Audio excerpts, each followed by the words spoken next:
Now coming to the third form of public sector enterprises, that is your government company. Now how do we define government company? Government company can be defined as a company in which not less than 51% of the paid up share capital is held by either the state or the central government. Right? 51%, mind you 51%, not less than, इससे ज़्यादा भी हो सकता है, but कम से कम 51% of the paid up share capital must be held by the state or the central government in the name of, and the shares किसके नाम पे होते हैं? President of India. ठीक है, बाकी की 49% शेयर कैपिटल जो है वो हम प्राइवेटली ओन कर सकते हैं. Fine, that can be arrange from private से भी कर सकते हैं. Then now coming to government companies are generally of two types, right?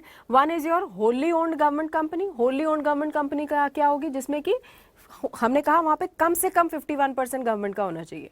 जहाँ पे 100% गवर्नमेंट का हो जाएगा तो that is a wholly owned government company, right? And partly owned government company जहाँ पे कि 51% और मे बी 60% 70% गवर्नमेंट का है, बाकी का जो 30% है that is private. Okay, now examples क्या हैं गवर्नमेंट कंपनी के? हमारा steel authority of India limited, gas authority of India limited, then Bharat heavy electricals limited, fine, state trading corporation, they all are your examples of government company.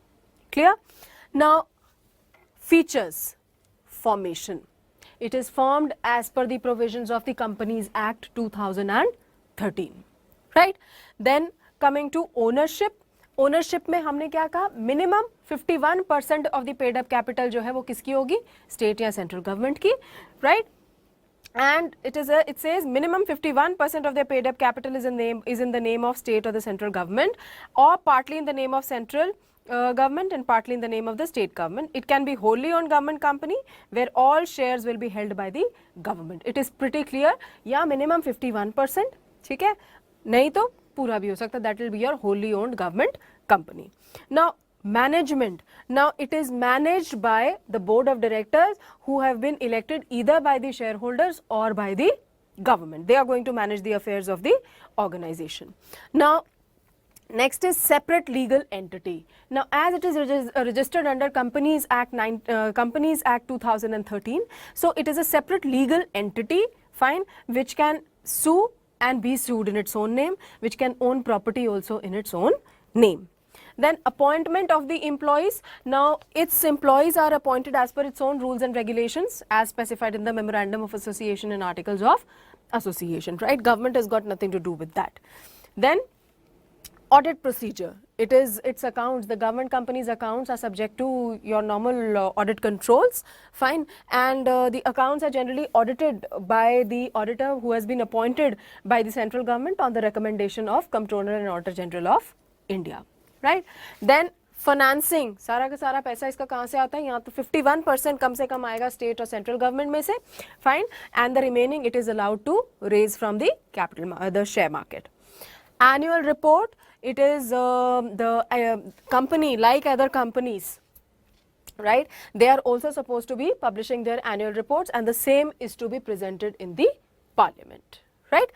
Now coming to the merits of government company, number one, it is ease of formation. It is formed as per the provisions of the Companies Act 2013.